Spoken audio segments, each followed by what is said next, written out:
एक जैन फैमिली से बिलोंग करते हैं। मैं अग्रवाल फैमिली से थी। मेरा पुराना नाम मानसी अग्रवाल था और मेरे हस्बैंड ने जब इस्लाम कबूल किया तो मेरे लिए मेरी लाइफ का बहुत एक शॉकिंग इंसिडेंट था। मैंने फर्स्ट टाइम किसी को पहली बार देखे, मैंने किसी को नमाज़ पढ़ते हुए देखा। मैंने अचानक ही अक्सर करके एक पर्टिकुलर टाइम होता था और ये घर से कहीं चले जाते थे और मैं इनसे पूछती थी कि आप कहाँ जाते हैं, तो ये रिप्लाई करते थे this is none of your business, you have to do your job. तो मैं भी खामोश हो जाती थी।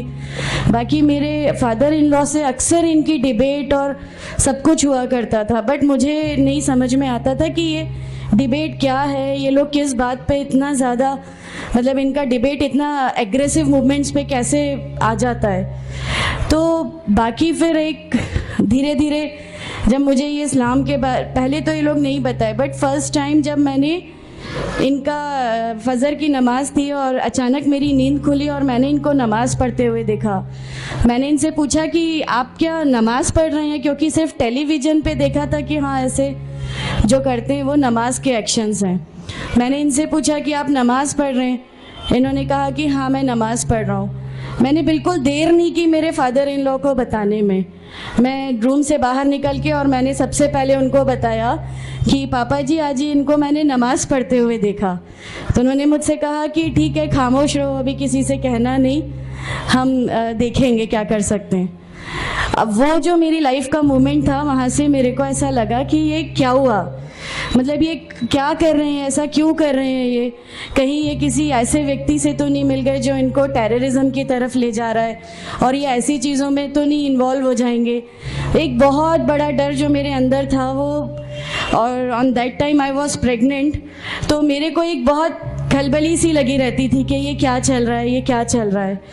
फिर धीरे धीरे करके जब मैं इनकी बुक्स वगैरह जो अलमीरा में रखी रहती थी वो मैं पढ़ने लगी और ढूंढने लगी। ये छुपा के रखा करते थे और मुझे जब भी कोई बुक मिलती थी तो फिर मैं उसको पढ़ने लगी। तो मुझे उसमें ऐसा कुछ लगता ज़रूर था कि पता नहीं कुछ है, कोई डिफरेंट चीज़ है, क्योंकि मैंने देखा कि इनके अखलाक, इनकी सब चीज़ें बिल्कुल चेंज हो गई। जो ये पहले थे उससे ये बिल्कुल अलग हो गए। तो मुझे ऐसा पर्सनली लगता था कि इस प्लेटफॉर्म ने इनको ऐसा क्या दिया जो मेरे हस्बैंड को बिल्कुल चेंज करके रख दिया। मतलब अल्हम्दुलिल्लाह ये उस समय कोशिश करते थे कि जो नबी की सुन्नतें हैं, जो हमारे नबी सल्लल्लाहु अलैहि वसल्लम ने किया, अपनी वाइफ की मदद करना, अपनी वाइफ के साथ किस तरह उसके हुकूक की अदायगी करना, ये सब कुछ वहाँ अल्हम्दुलिल्लाह करने लगे। और मुझे जो इनका ये ड्रास्टिकल चेंज था, जो इनको इस प्लेटफॉर्म पे आए हुए 6 मंथ्स या 1 ईयर हुआ होगा, वो देख के मेरे लिए एक बहुत बड़ा मीनिंग, एक सरप्राइज़ था कि ये क्या हुआ। फिर उसके बाद मुझे लगा कि नहीं, मैं भी अब इसको जानती हूँ, मैं भी अब पढ़ूंगी। और फिर मैं अपने फादर इन लॉ और इनकी डिबेट सुनने लगी। तो जैनिज़्म में गॉड कॉन्सेप्ट है ही नहीं। हर वो व्यक्ति जो बहुत ज़्यादा इल्म हासिल कर लेता है, बहुत ज़्यादा नॉलेज हासिल कर लेता है, तो वो एक लिमिट पर आकर नऊज़ुबिल्लाह गॉड का वो मुकाम हासिल कर लेता है और लोग उसी की फिर पूजा करने लगते हैं, उसी की वर्शिप करने लगते हैं। तो मेरे दिमाग में, मैं अग्रवाल फैमिली से थी, तो मेरे दिमाग में था कि नहीं, हमारे जो भगवान है वो 3-4 हाथ वाले हैं, इनका क्या एक ही गॉड है जिसको जाके आपको पूजना है। तो नहीं, मैं इनसे तो कुछ नहीं मांगूंगी, 3-4 हाथ वाले भगवान ही होते हैं, ये नहीं कुछ वो ऐसा रखते। तो वहाँ से एक थोड़ा सा डिस्ट्रैक्शन मेरे को गॉड कॉन्सेप्ट का आया। और ईश्वर है जो इस दुनिया को चला रहा है, ये हमेशा मेरे एक जहन में रहता था। तो मुझे मेरे फादर इन लॉ कहीं ना कहीं उस प्लेटफॉर्म पे आके गलत लगने लगे कि नहीं, ये जो कह रहे हैं वो सही है और इनकी जो डिबेट है उसका एंड जो है वो ये सही है। फिर धीरे धीरे करके मुझे इनकी चीज़ों पे यकीन आने लगा अल्हम्दुलिल्लाह।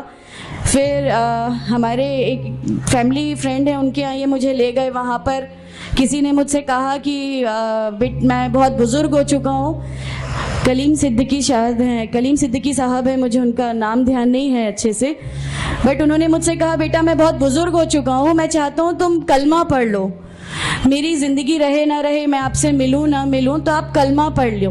तो अल्हम्दुलिल्लाह मैंने कलमा पढ़ लिया। कलमा पढ़ने के बाद भी जब हम घर लौट रहे थे तो मैंने इनसे कहा कि मैंने सिर्फ अभी कलमा पढ़ा, अभी आप ये मत समझिएगा कि मेरे को सब समझ में आ गया और मैं इस चीज़ को मान लूँगी। इन्होंने कहा नहीं, तुम्हारी मर्ज़ी, किसी में कोई फ़ोर्स नहीं है। तो अल्हम्दुलिल्लाह अल्लाह ताला का एहसान है, उस कलमे की ताकत थी। और ये हमेशा कहते थे तुम्हें कोई दुआ मांगनी है तो तहज्जुद में मांगा करो।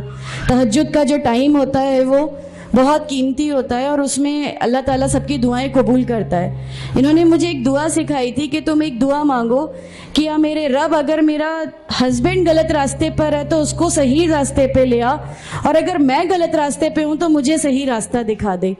अल्हम्दुलिल्लाह मैं ये दुआ कंटिन्यू मांगती थी। एक बार मेरी नींद अल्हम्दुलिल्लाह तहज्जुद में खुली और बस मैं नॉर्मल जैसे एक ध्यान करते हैं वैसा मैं बैठ गई और अपने आप अचानक दिल चाहा कि बस सजदा करूं। मेरी ज़िंदगी का वो पहला सजदा था और उस बहुत लंबा सजदा था और उस सजदे में मैंने मेरे रब से क्या क्या मांग लिया मुझे भी नहीं याद है। और उस समय मुझे ऐसा फील हो रहा था जैसे अल्लाह ताला खुद मुझसे बात कर रहा है, अल्लाह मेरे सवालों का जवाब खुद दे रहा है। अल्हम्दुलिल्लाह बस उसके बाद तो ऐसा लगा कि नहीं, इस्लाम हक है और इस्लाम पे ही चलना है। उसके बाद फिर बहुत सारी परेशानियां लाइफ में आई, सब कुछ आया, बट अल्हम्दुलिल्लाह अल्लाह का एहसान है कि अल्लाह ताला ने हर परेशानी, हर चीज़ को ऐसे ले लिया कि हम लोगों को कभी एहसास ही नहीं होने दिया कि ये कोई परेशानी थी। ऐसा लगा कि अल्लाह की पूरी राह में हम लोगों को रिवार्ड ही मिलना है इस चीज़ का और अल्लाह हमें इसका रिवार्ड ही देता चला जाएगा। अल्हम्दुलिल्लाह बस उस समय से शुरुआत हुई थी दीन इस्लाम की। अल्हम्दुलिल्लाह आगे चल के परेशानियाँ, तकलीफ़ें हर रिवर्ट की ज़िंदगी में आती हैं, लेकिन मैं हर रिवर्ट बहन से ये कहना चाहती हूँ कि अल्लाह की खातिर आप लोग इस दीन में आए हैं, किसी और चीज़ के लिए नहीं आए। तो अल्लाह ही की खातिर इन परेशानियों को भी झेलिए, अल्लाह ही की खातिर झेलिए। अल्लाह ताला अगर आप लोगों से, माशाअल्लाह मैं जब घर से निकली, जब हमारे फादर इन लॉ ने हमें घर से निकाला, मेरे बच्चे की, छोटा बच्चा था, छोटे वाले की सिर्फ एक दूध की बोतल थी, इसके अलावा कुछ भी नहीं था। मैं जॉब करती थी, मैंने अपने छोटे बेटे को माँ के यहाँ छोड़ के जाया करती थी। मेरे मम्मी पापा बहुत ज़्यादा मतलब हम लोगों से डिटैच नहीं हुए थे, एक मोहब्बत थी उनको हमसे, तो उस मोहब्बत के कारण मतलब उन लोगों ने कभी हमारा उस लेवल तक अपोज नहीं किया जो इन लॉज की तरफ से आया। तो जब मैं मेरे मायके गई और मैंने अपने बच्चे को लिया और मैंने कहा कि माँ हमने वो घर छोड़ दिया, हमें उस घर से उन लोग निकाले, ऐसा करके माँ है बहुत रोई, तुम लोग क्यों ऐसा कर रहे हो, क्या करोगे, कैसे रहोगे, दोनों छोटे बच्चे हैं, क्या होगा। मैंने कहा कि माँ आप सिर्फ एक माँ हो ना, वो मुझे 70 माँओं के बराबर मोहब्बत करता है, तो जो रब मुझे मेरी 70 माँओं के बराबर मोहब्बत करता है वो कैसे इस दुनिया में मुझे रुस्वा कर सकता है।